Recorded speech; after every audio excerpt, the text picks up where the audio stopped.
Il y a 2000 ans, Sénèque, le philosophe romain, a dit « Être heureux, c'est apprendre à choisir.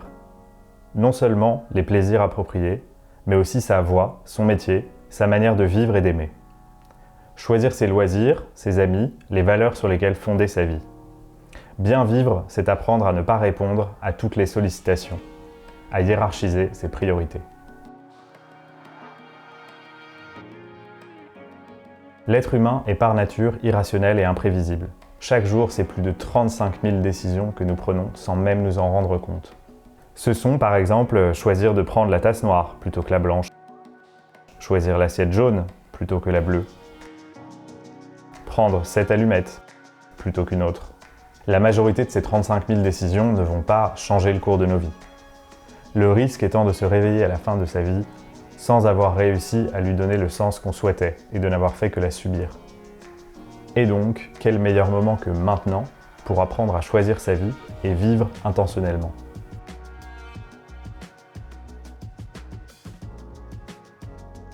Il existe beaucoup de raisons pour lesquelles nous ne parvenons pas à vivre des vies pleinement intentionnelles. La première dont je vais vous parler, c'est la fatigue décisionnelle. Il existe donc un phénomène qui s'appelle la fatigue décisionnelle et dont vous avez peut-être déjà entendu parler. Personnellement, je l'ai découvert en apprenant que certaines personnes faisaient le choix de s'habiller de la même manière tous les jours. Les plus connus sont Steve Jobs, Barack Obama, Mark Zuckerberg, Karl Lagerfeld ou encore Albert Einstein. Le fait de s'habiller à l'identique tous les jours est une manière de diminuer son nombre de décisions quotidiennes. C'est aussi pour ça que certaines personnes décident de manger exactement la même chose tous les jours. On les appelle les mangeurs monotones. Au sujet de la fatigue décisionnelle, une étude a particulièrement marqué les esprits. Cette étude concerne un comité en charge d'accepter ou non des remises en liberté conditionnelles de prisonniers. Après plusieurs mois d'études, les chercheurs se sont rendus compte que les prisonniers dont les demandes étaient étudiées le matin avaient 70% de chances d'aboutir, tandis que ceux dont le cas a été étudié en fin de journée n'avaient que 10% de chances d'aboutir. Cela signifie que près de 7 prisonniers sur 10 obtenaient leur remise en liberté conditionnelle lorsque leur cas était étudié le matin, tandis que seulement 1 sur 10 lorsque leur cas était étudié en fin de journée. Cette étude a donc montré que la plupart du temps, quand les gens prennent des décisions en fin de journée, ils vont privilégier les solutions qui nécessitent le moins d'énergie, et donc en général les solutions qui maintiennent un status quo. Freud avait déjà eu cette intuition, et de nouvelles études plus récentes ont été menées à ce sujet aux États-Unis. Ces nouvelles études ont montré que nous avions tous un certain niveau d'énergie mentale, qui correspond à notre volonté. Plus nous prenons des décisions dans la journée, plus notre énergie mentale et notre volonté diminuent. C'est pour ça qu'en fin de journée, nous avons plus de mal à prendre des décisions et que nous allons plus facilement privilégier le status quo ou la non-décision, c'est-à-dire repousser l'échéance. Outre la fatigue décisionnelle, il existe d'autres éléments qui peuvent impacter notre prise de décision et c'est ce que nous allons voir maintenant. Cet autre élément, je l'ai longtemps négligé, très longtemps. C'est le fait que notre environnement nous influence fortement, voire nous détermine. Je ne veux pas rentrer dans un débat philosophique, sociologique ou psychologique et donc je ne parlerai pas spécifiquement des notions de liberté, de déterminisme social ou d'héritage familial, et je vais plutôt parler de mon expérience personnelle. Mon environnement a eu un très fort impact sur moi et sur les décisions que j'ai pu prendre tout au long de ma vie. Cet impact a pu avoir lieu de manière consciente lorsque je me demandais si ma décision était socialement acceptable et si mon entourage l'accepterait facilement. Exemple typique, je suis à une soirée avec des amis, je commence à être fatigué ou je m'ennuie, bref, j'ai envie de partir. Je vais leur annoncer clairement et là, systématiquement, plusieurs personnes vont dire « Ah bah non, pourquoi tu pars ? Il est encore tôt, qu'est-ce qu'il y a, tu t'ennuies ?» Et donc finalement, je vais rester parce que j'ai peur de les vexer. Parfois aussi, mon environnement m'a impacté de manière un peu moins consciente par le biais de schémas de pensée ou de pensée automatique. Chez moi, ça s'est plutôt manifesté parce que j'anticipais les discussions avec les gens et donc leurs réponses. Et finalement, j'avais ma solution avant même de leur en avoir parlé. Et le problème que ça pose, c'est qu'en fait, on ne confronte jamais l'anticipation qu'on a eue à la réalité. Et donc potentiellement, on se trompe très régulièrement à ce sujet. Notre environnement a un fort impact sur nos décisions, et donc il faut le prendre en compte pour ne pas se laisser trop influencer si jamais ça nous pousse à faire des choix que nous ne désirons pas profondément. Nous allons maintenant parler d'un autre problème, celui de la distraction, car c'est devenu un outil marketing et une technique de vente hyper sophistiquée. Depuis plusieurs mois, je fais extrêmement attention à l'utilisation de mon temps, et j'essaie de vivre une vie plus intentionnelle, dans laquelle je choisis volontairement et de manière consciente chaque chose que je fais dans ma journée. Ça me permet d'avoir des journées plus satisfaisantes parce que je décide réellement de ce que j'ai envie de faire à chaque instant. Ça ne veut pas dire que j'omets tout ce qui me dérange et tout ce que je n'aime pas faire, mais simplement ça veut dire que j'organise ma journée en prenant en compte ces tâches-là, mais aussi toutes les autres que j'ai envie de réaliser. Le problème que nous avons par rapport au temps, ce n'est pas que nous n'en avons pas assez, c'est que nous en faisons une mauvaise allocation. Le meilleur moyen pour se rendre compte de cela, c'est simplement de regarder son temps d'écran sur son téléphone et de réaliser le temps passé dans les catégories divertissement et réseaux sociaux. Une fois que vous avez regardé ça, vous avez une idée du temps moyen quotidien que vous passez sur les réseaux sociaux et sur du divertissement, généralement des jeux mobiles.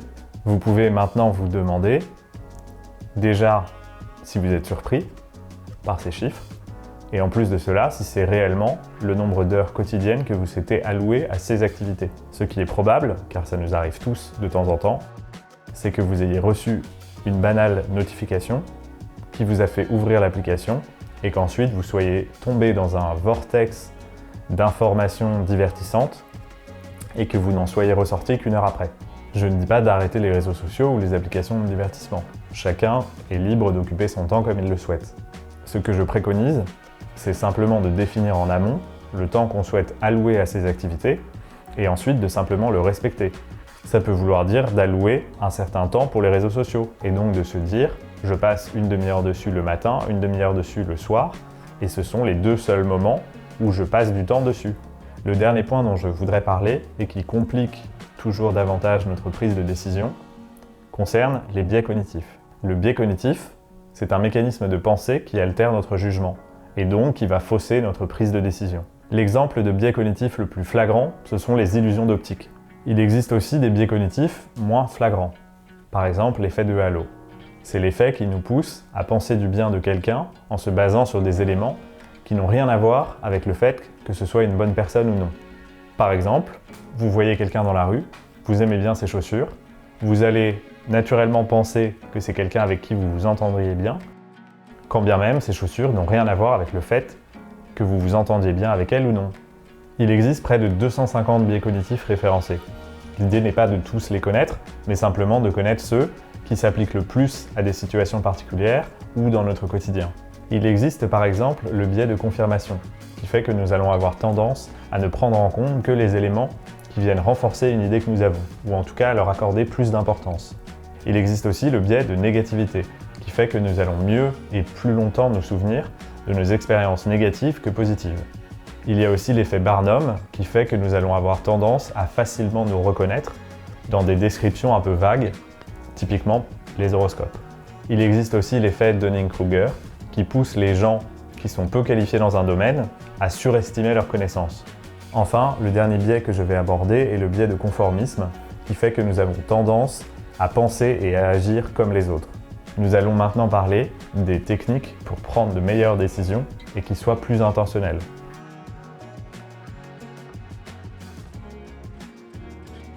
Le premier point que je vais aborder est l'importance de nos choix.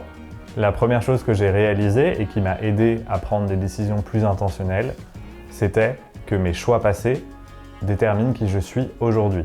Et donc finalement, la personne que je suis aujourd'hui était le résultat de toutes les décisions que j'ai pu prendre dans le passé. Cela veut aussi dire que toutes les décisions que je vais prendre à partir de maintenant définiront qui je vais devenir dans les prochains jours, les prochains mois, les prochaines années. C'est extrêmement important de réaliser ça pour ne pas tomber dans une sorte de fatalisme où nous ne serions que passifs dans notre vie et n'aurions aucun impact sur rien. Il faut donc reprendre la main sur ces décisions et ne pas hésiter à prendre le temps qui nous est nécessaire pour être convaincu que nous prenons les bonnes décisions et qu'elles sont réellement intentionnelles. Une fois qu'on a bien ça en tête, on peut passer à la deuxième méthode, qui est la liste de Benjamin Franklin, l'un des pères fondateurs des États-Unis. Je vais vous montrer comment je m'y prends. Pour commencer, je prends une feuille de papier. Je crée 2 colonnes de taille identique. Dans l'une, j'écris pour et dans l'autre, contre. Ça va me permettre de remplir la liste. Ensuite, je remplis la liste pendant plusieurs jours pour laisser mûrir ma réflexion et ne pas omettre d'éléments dans la précipitation. Une fois rempli, j'évalue le poids respectif de chaque élément et je commence à rayer ceux qui ont le même poids. Cela peut vouloir dire rayer 2 éléments pour afin d'effacer un élément contre. Je raye jusqu'à pouvoir conclure sur le meilleur choix. Il ne faut pas hésiter à insérer des éléments qui ne sont pas tangibles dans la liste. On peut par exemple y insérer des sentiments, des perspectives, etc. Je pense que parfois, par facilité, on se dit qu'on va prendre une décision de tête, sauf qu'en réalité, ce qu'il se passe, c'est que nous allons omettre certains éléments au moment où nous allons prendre la décision, et quand nous nous en souviendrons, généralement, il sera trop tard. En plus de ça, le fait de tout poser sur le papier nous permet de revenir à cette liste après plusieurs mois, plusieurs années, pour mieux comprendre pourquoi nous avions pris cette décision et potentiellement soit se convaincre à nouveau que c'était la bonne, soit, si on a changé d'avis, modifier notre décision initiale. Passons maintenant au dernier élément crucial pour nous aider à prendre des décisions. Il s'agit d'apprendre à s'écouter, à se parler, à se faire confiance, à se fier à ses intuitions et à décider avec son cœur. Le plus important pour décider, c'est de se connaître et d'être capable de s'écouter.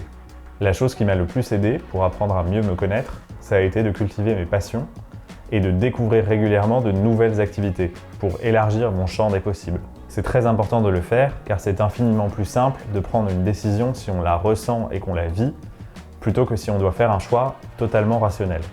Le problème lorsqu'on ne fait que raisonner logiquement, c'est qu'on se projette dans un idéal que nous ne sommes pas réellement, et donc la décision que nous allons prendre n'est pas 100% applicable à nous, car nous la prenons en fonction de cet idéal que nous imaginons, mais que nous ne sommes pas encore.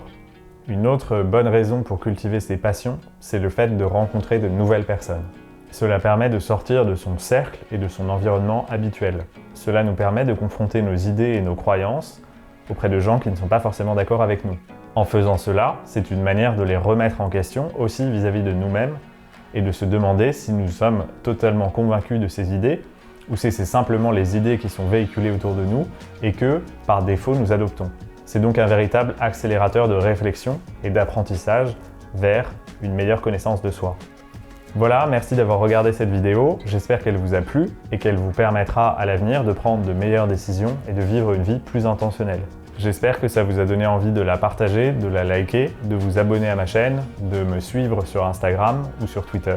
Je pense lancer une newsletter prochainement, donc je vous en reparlerai si ça vous intéresse. À très vite, prenez soin de vous, de vos proches et surtout de votre temps et de vos décisions. On se voit à la prochaine vidéo. Ciao!